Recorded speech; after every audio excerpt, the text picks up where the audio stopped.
Hiya. Heidi, Heidi. How are you? I am fantastic. Awesome, awesome. Good to see you.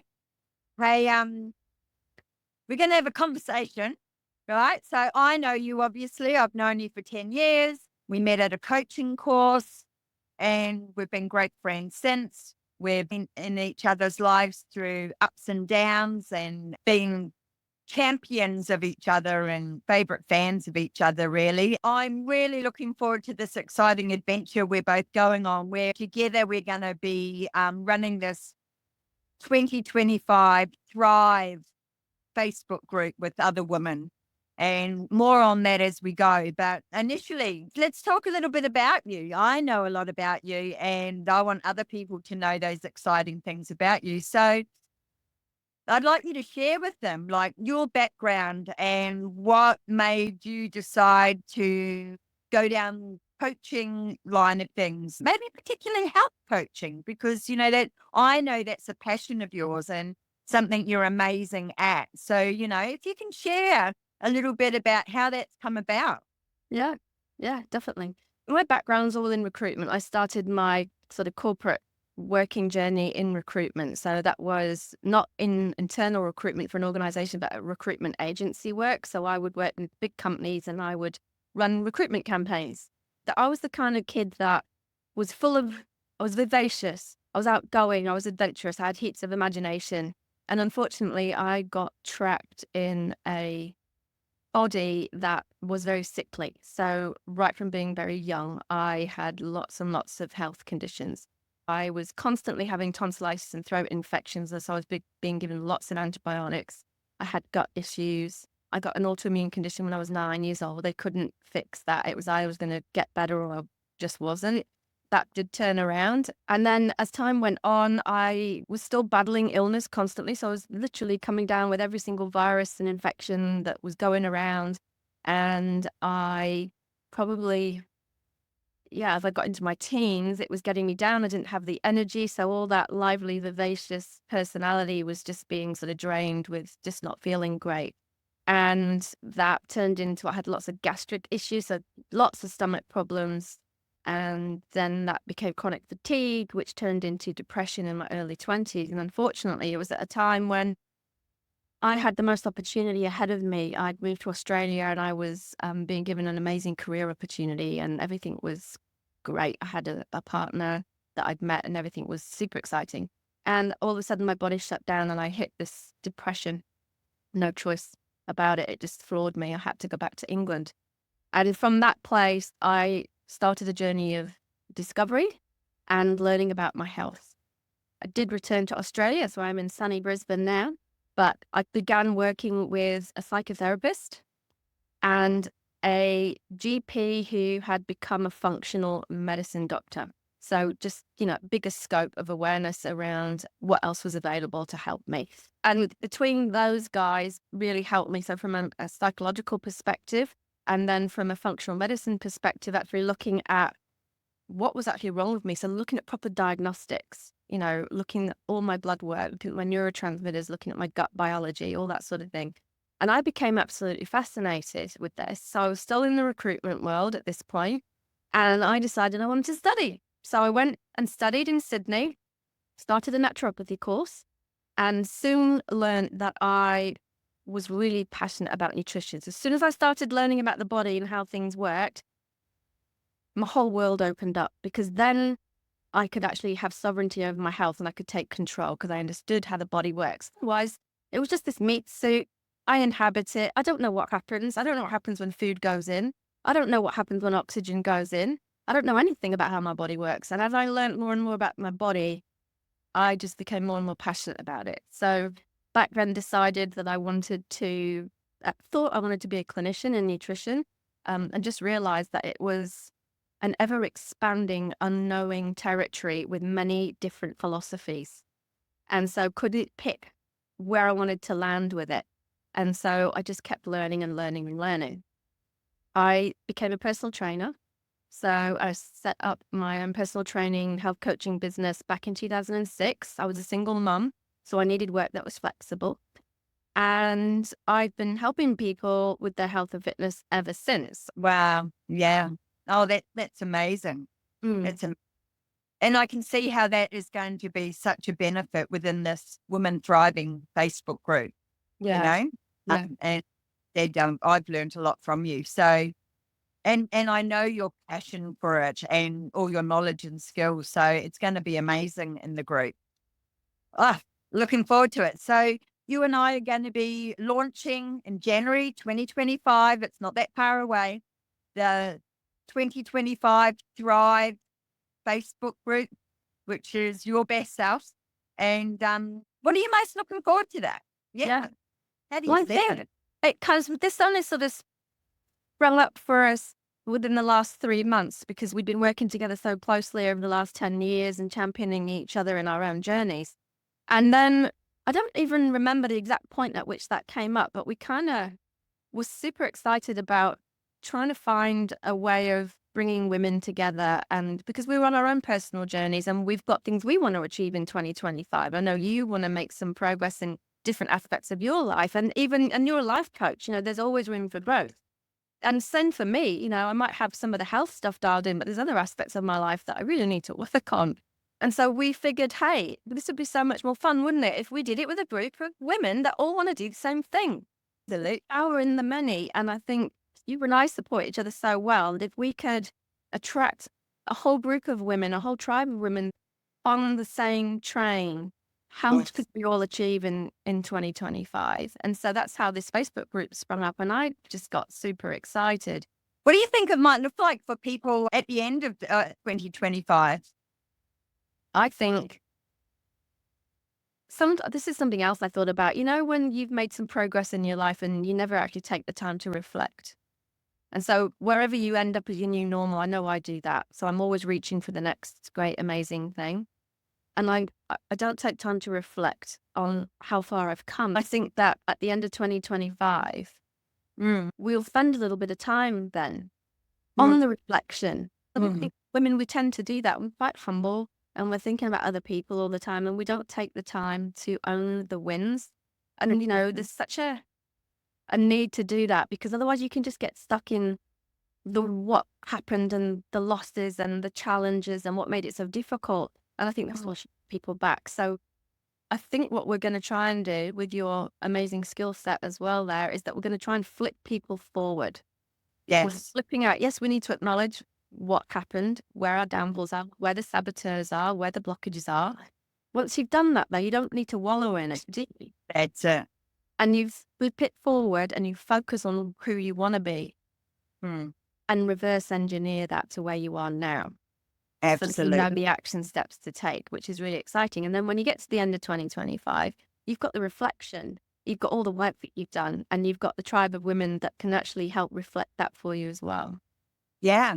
And enjoying the journey along the way. And I think it's really important what you mentioned there, Heidi, about having a tribe, having a team, having a group, having others you can share it with. Instead of all these amazing, great ideas and inspiration and words of wisdom and going around in your head, I know there's been many a times you've shared something with me which has been really pivotal or really quite groundbreaking and really quite life changing, and you haven't really realized it. Like you've just assumed everybody knew that, Yeah. or just assumed that where it can be, it can just be sometimes just a sentence or a paragraph or a technique or a hack or whatever you want to call it. That sometimes after I hear some of these things, I'm like, oh, duh. I'm like, yeah, Gaylene, why didn't you know that before now? You know what I mean? Or sometimes we just need a reminder. And I finally put things in such a way that it's relatable and understandable. And I think that's really, really important because we can think we've got to go off and do that course or we've got to get all the ducks lined up before we can take a step. And sometimes it's really simple. And yeah, we tend to complicate things, right? We get paralysis, don't we, by analyzing and thinking that everything has to be a certain way before we can take action, and it's not. You've got to do it messy. Like I did it Yeah. messy, and the only reason I'm where I am now is like I've done 25 years of getting a lot of things wrong. Yeah. And then I got, whether it be I get indoctrinated in a certain diet that I think is the answer. It's the proper human diet, and I'm down that track, and then it's like, oh, actually, I learned something different, or some new research comes out, and I'm kind of turned on my head, going, oh gosh, I was really pushing that. And so a lot of reflection, a lot of humility, and getting to a point now where I really understand that every human has their own biological blueprint and their own emotional blueprint and their own energetic blueprint. And I think the journey is inward, not outward. And it's really about getting to know who you are, understanding how your body works, how your brain working, how your mental health, how your emotional health is. And when you do that, you don't need the external information as much anymore because you've got your own internal compass that you Yeah. run it by. And it's like, as we all know, we've got a gut instinct and we Yes. just Yeah. ignore it. But then Yes. you look back at the things that you've done and you go, if I'd have just done what I thought I should have done, or just trusted my gut then. And we Yes. got so conditioned to listening to external information and listening to external narratives that we don't trust ourselves anymore. And I think the big part of the group will be to learn how to do that. And I know you have Yes. some leading techniques that help us do that. I mean, I can talk about the health space in terms of, some of the tools and tricks and tips that work for me and bringing resources to people. But at the end of the day, I think both of us are on the same page as we want to empower women Yes. to know these things for themselves. And yeah, there are information gaps, and that's where we'll come in and we'll fill them where we see them. But Yes. empowered women are very, very impactful. And this is a time in the world right now where we are here to make some change. So excited. Excited. I'm so excited to see people's journeys. Mm. As as we say, health and vitality is number one. Without it, you can't do the other stuff, and it's the foundational block. Yeah, it's foundational. Yeah. So Yeah, because we're in a meat suit, aren't we? we're So our spirit, or however you want to look at that, we aren't our body. We come into this meat suit, our spirit, yes, to have a physical experience here on this planet. But you can't have an amazing physical experience if the meat suit doesn't work. And I know because I was trapped in my own for so many years. And it wasn't until I got healthy and well yeah, that that vivacious little girl could come out and do all the things she wanted to do and be excited and make things happen and develop a business and make a difference to people. So I wouldn't be able to do that. I don't think I'd have even been here. I think my health would have finished me off, to be honest. wow, Mm. wow. Yeah. You know what I really love? One of the many things I love about you, Heidi, you grab the bull by the horns. Once you know what needs to be done, once you find what you need to find, you just go for it. And I just love that about you. You know what I mean? That's a skill, a talent, it's a strength. What an amazing strength to have. So you see a weakness or a problem and you turn it around. You do what it takes, you know? I mean, I Yeah. didn't know. See, I'd lived in the victim mentality for so long. Mm, I was thinking mm, about this earlier. Being unwell and being a victim gives you certainty and it gives you significance.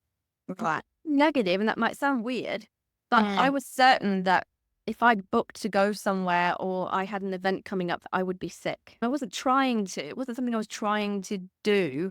I just was that. But yeah. the change happened when I took responsibility. And I Yeah. couldn't not be responsible once I learned how the body worked, because this is how I work. Once I learn something is damaging me, injuring me, poisoning me, Yes. or taking away my energy, well, then why would I not make that change? Like, I Mm. know it can be so much better, but I have to remove these things. Yeah. And what type of woman do you think will be in our tribe and part of the group? I'm thinking it's going to be a woman that wants to take action this year. Mm. Even if they're a little bit shy when they first join the group, I think you're not going to want to join the group unless you actually want to take some personal leadership in your life and Mm. move forward with some aspects of life. Yeah. I know a lot of people in my life that they want to achieve things, but they sort of get stuck in that on the roundabout of procrastination. and Mm. they gather all the information and they're looking for all the education and they fill their brains with all of this. But the missing component is Mm. implementation and action Mm. and accountability and personal leadership. What I'm thinking, women, they might be single looking for love, or they might be stuck in a job that isn't fulfilling and they want to get out of that. They might want to start their own little business. They might have some chronic health challenges that they're just kind of going around in circles with and not getting anywhere with, mainstream medical world. And maybe they want to get some traction with their health because we know health is foundational. If you haven't got your health, you've got no quality of life, or you've got very much diminished quality of life. And that's unique as well.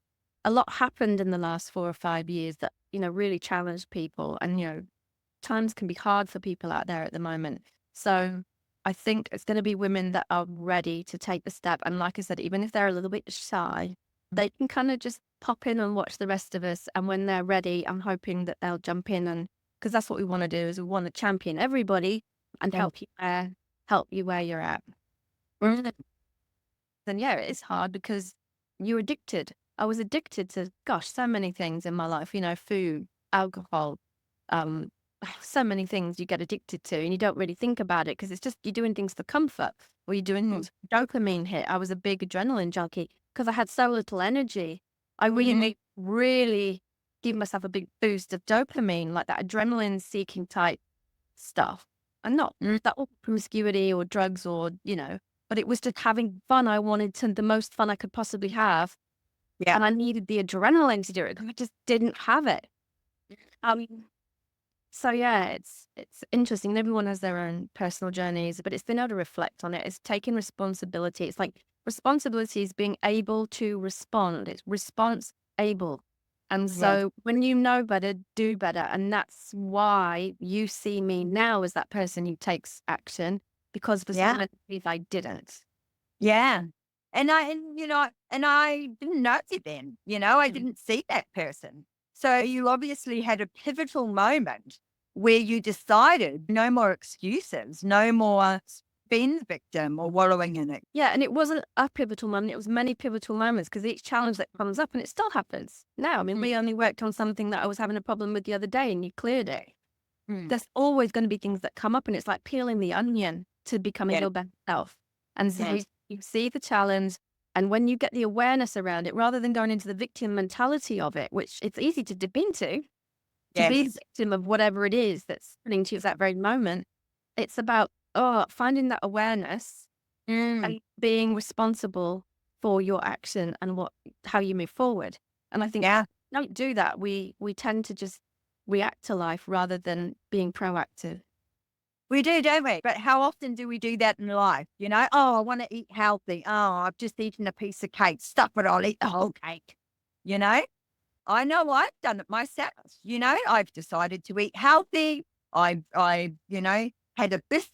No, I've ruined it. And then binge eaten it the whole, and then beat myself up for it. And yeah, I totally agree. I like that word, responsibility, a response and the ability to do it different. Yeah. So that's amazing.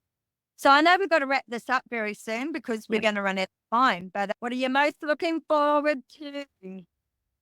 Well, there's a few things I'm looking forward to. Obviously, at the minute, we're doing all the pre-launch stuff. And so I'm working with marketing people and I'm kind of designing stuff. And we're just trying to find exciting ways to bring this group to as many women as we can that are ready to take a step into 2025. And then I'm just really excited about what next year holds. People might not know, but we actually live in different states. So I'm up in Brisbane and you're down in Melbourne, and we're going to get a chance to get together in February next year. So we're going to do lots of content, lots of recording, and it'll be amazing just to be together. So I'm looking forward to that. But I'm just looking forward to getting started and being part of the tribe, having my own personal journey within that and seeing if there are opportunities to help people. Yeah, so I can't wait. Excellent. And is there anything else you want to share before we leave? No, I think you've asked me some cool questions. Obviously, we're going to share a lot more once we're in the group and we'll get nitty gritty and we'll dig deep with some of these key things and we'll introduce some of your modalities and how you work with people. And there'll be me sort of helping people from the health perspective and some of the things that I've learned. And hopefully we're going to learn things from you guys as well on the journey. So I can't wait. And I love that point about raw and real and nitty gritty. And that's Yeah. why when I decided it's a women's group only, because we want to be able to be real, transparent, authentic, aligned. We want to be able to share stories about jiggly bits or dry bits without feeling like we're being, got to think about someone out males listening. You know what I mean? We both have sons and we both like the male world, but this group is going to be so we can be unapologetically real. Yes, absolutely. So Absolutely. I'm forward to that. And I'm looking forward to the fun and the laughter and all the great achievements along the way. So, yeah. Karen, talk soon. See you soon. See you soon. Looking forward to this group of amazing women. And they're going to be so much fun to work with Yeah. and be part. Okay.